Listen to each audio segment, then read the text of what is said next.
In this video, I'm going to show you how to remove and replace your washer tank on a Chevy Malibu. It's located behind the front bumper. So underneath, you're going to have all the front bumper plastic going into different things like the fender well skirt, the shields. So my motto is, if you can see the clip, you don't need to take the nut out, the bolt out, I'm sorry. If you see the clip, you don't need to take the bolt out. If you can't see the clip, then that means the clip is part of the actual bumper. It's just a rule of thumb to go by. Sometimes you're going to have to go back and take something out. Depends on how many times it's been removed and replaced.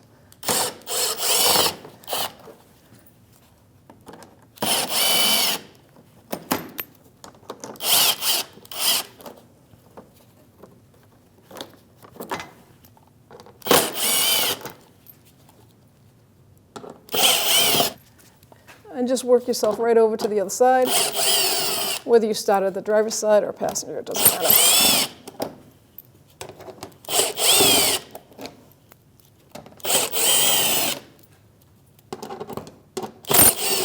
Our little wind valance broke, and it's only half the car, so.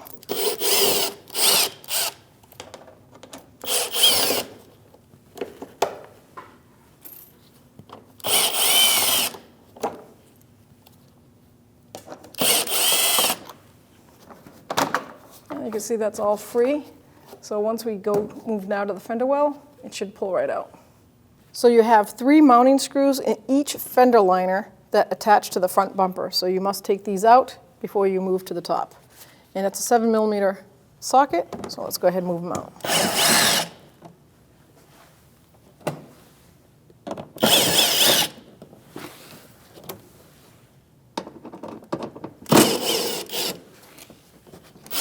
Now do that same process to the other side. So now those 3 screws are out. You take your fender liner and you want to push it in like right about here so that that pops out. Easily pull the fender liner out. That exposes this bolt right here that goes down into the bracket, holds this bumper in. And it's a 7mm socket or wrench. Put the socket on there and I'm going to loosen that up. You're going to have the exact same thing on the other side. Take those 3 screws out of that fender liner on the driver's side, and then take this bolt out before you lower it and take the top screws out. Okay, now it's loose, almost at the end there. Get the rest with my hand. Pop that out. Now you're going to do the other side. So we're going to take these top screws off going across, and this is a T15, it's a Torx bit. So I'm going to start here and work my way across.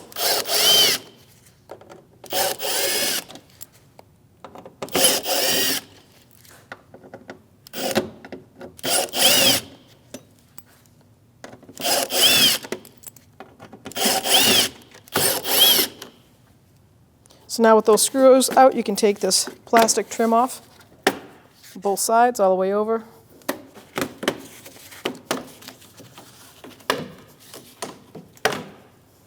Now we have 2 screws up here. Take these 2 off. 15mm Torx bit, just like the others. So there are 2 bolts holding this front bumper on in each fender well. It's right here on this locator, right where the split is, you'll see a bolt. It's a 10mm socket or wrench. I'm going to use a twisty socket because I want to get in there and keep it going. A wrench, I tried. It will loosen it, but it's time consuming. And you're going to do the same on the other side. Hopefully we don't drop it.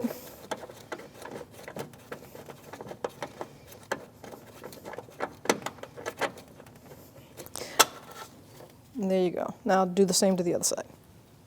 So now on the top part, you'll see this plastic piece right here. Take a small screwdriver and you want to push this tab in just like that.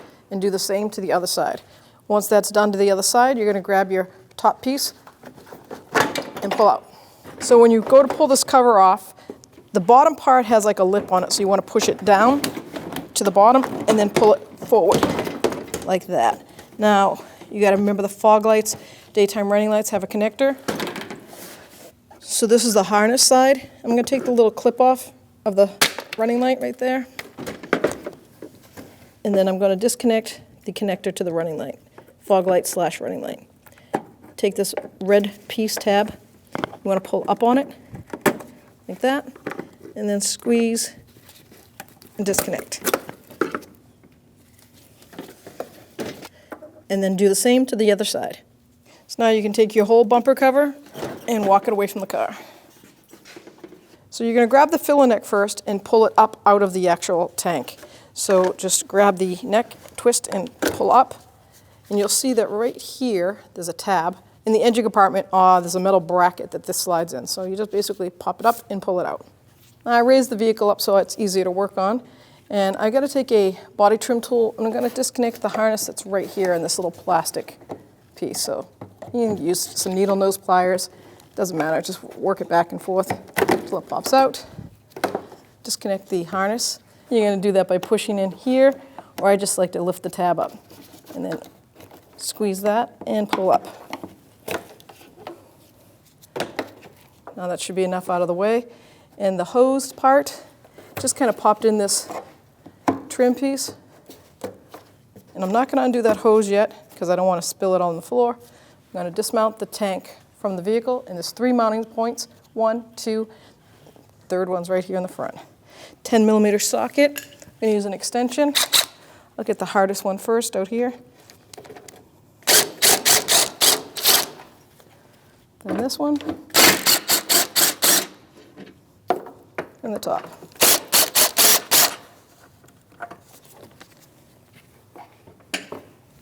Now I'm going to get a catch basin and put it on the ground, so when I take this hose off, if there's any extra spillage, it won't do any damage to the ground. Start from here, okay, and then you're just going to pop that off that nozzle.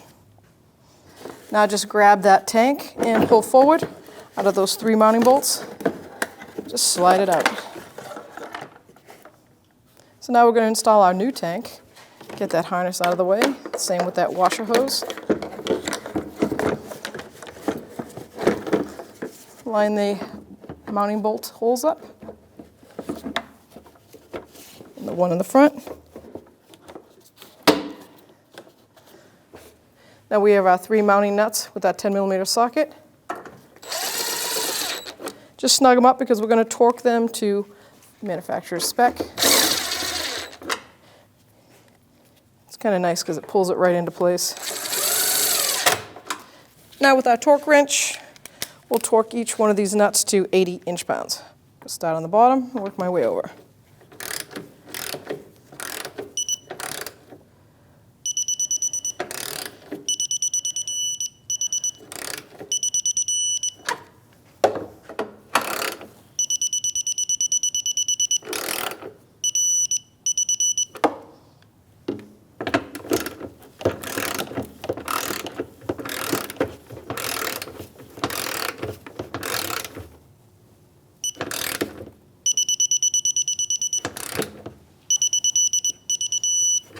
Now let's reroute this washer hose. So I'm going to plug it in first. That way I know that it's in its spot and I'm not shortening it up. Make sure it goes right to the edge there. Now I can pinch it into this formed guide.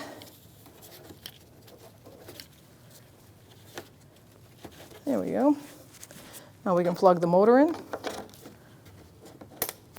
And then I'm going to put that harness right into that little formed mounting hole. And now we can connect our level sensor, washer fluid level sensor. Guide those 3 lines up, and you're going to push it in to hear it click. Take that red clip and push it in until it locks in, like that. Now we can attach our filler neck. You're going to guide that right down. You'll see the opening to the tank, that grommet, slide it right in. Okay, so line it up with that tab, push down in, and then make sure it seats. So now you grab your bumper. I'm going to place it back on. Bring it up over the headlights. And I'm just going to hold on to it, follow it down. You want to go over to the top liner here and line that right up with that fender. Push it in. The ears right here, and then the bolt hold. So you're going to bring that up So now we have the bumper up in place, but before we start pushing it into place, I want to grab the fender outliner here and grab that fog light connector and reconnect it. The red lock tab and locking tab itself are on the bottom, so face it down, push it in, you hear that click, push that little red tab in and lock it. Now we can guide the fender back into place. You can do the same on the other side.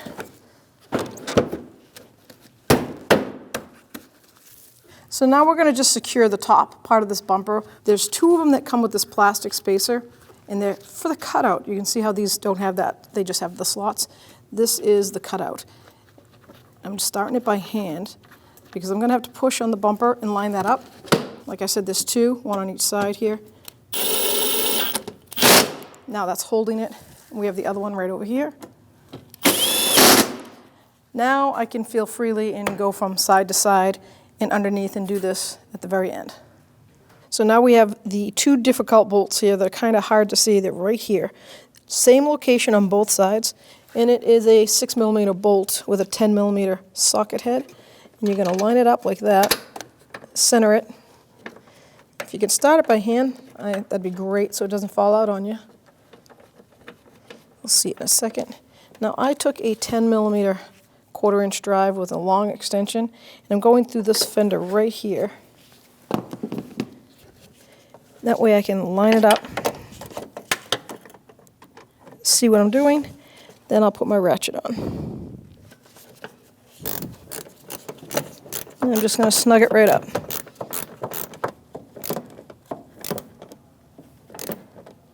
So with that 10mm socket, I'm going to torque this to 35 inch-pounds.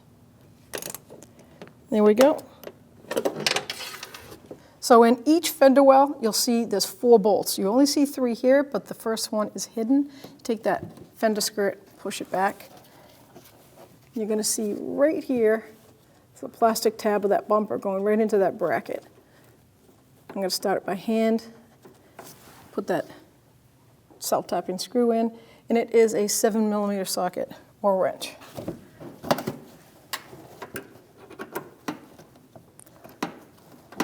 I'm going to tighten it as much as I can by hand, and then I'll snug it up. I'm snugging it right up, just get it as tight as you can. Now we're going to take that fender liner, pop it in place. You see how the holes line right up? Same 7mm socket,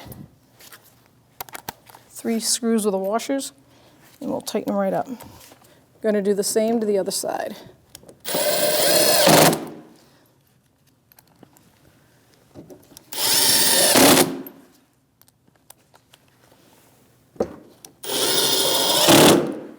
Now turn the wheel and go to the driver's side. Now we've raised it up and we're going to attach the bottom half of the bumper straight across. Now, like I said, this side has the wind valance and our other side is missing. Start from the outside and go across. These are the bolts with the 7mm socket.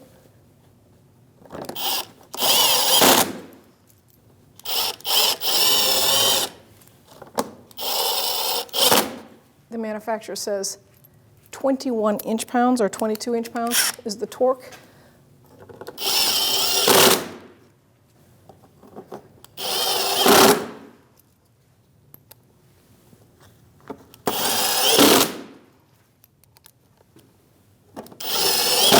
Now you see these open tabs? This is where our valance ends. If you had one, you would be adding the screws.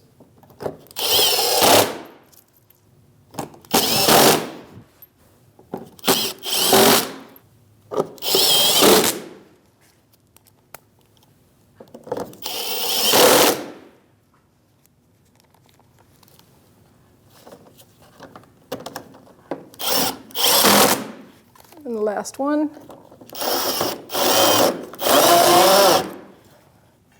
So now we can put our black trim on the top here. See these little plastic tabs going across? They're going to go right into these bumper slots.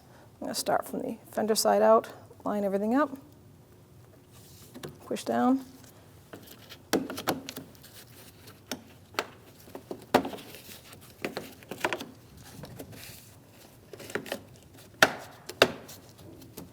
Go over to the driver's side, do the same thing. This side goes under that, like that.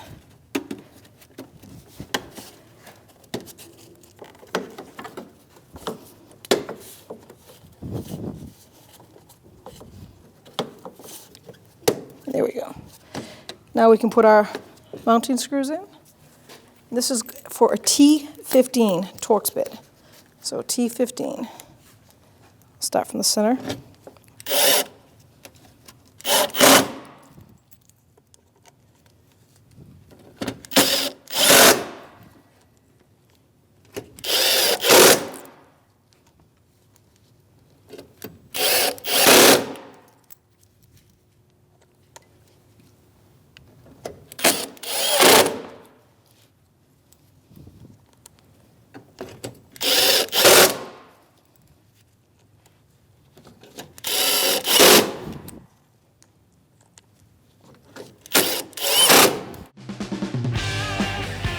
When only the best will do, demand TRQ.